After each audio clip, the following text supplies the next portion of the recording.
அவன்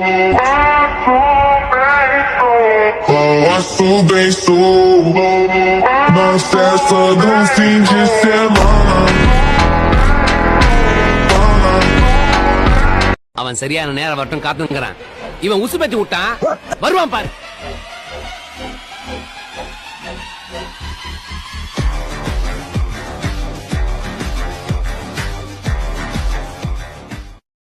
AK sir, இப்பதான் உங்க வரலாறு எடுத்து பார்த்தேன்.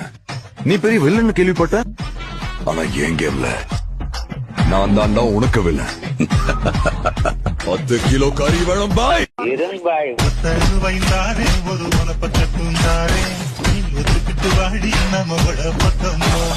பொம்பளை பிள்ளைய விட ஆம்பளை பிள்ளை தாங்க ரொம்ப பிடிக்கும். ஏன் தெரியுமா? இந்த பொம்பளை பிள்ளைக்கு பாருங்க, பேரன் லோலி, பேத்தி லோலி, ஐயா லோலி, சிமிக்கி அமுக்கி, ஆட்டலு மாட்டலு, பட்டு புடவை, நகை நட்டு போட்டு அத்தா முகரக்கட்டையே பார்க்க முடியும். ஆனா எங்க ஆம்பளை பையன் தலையை களைச்சு விட்டு மூஞ்ச கழுவிட்டு வந்தாலே அழகா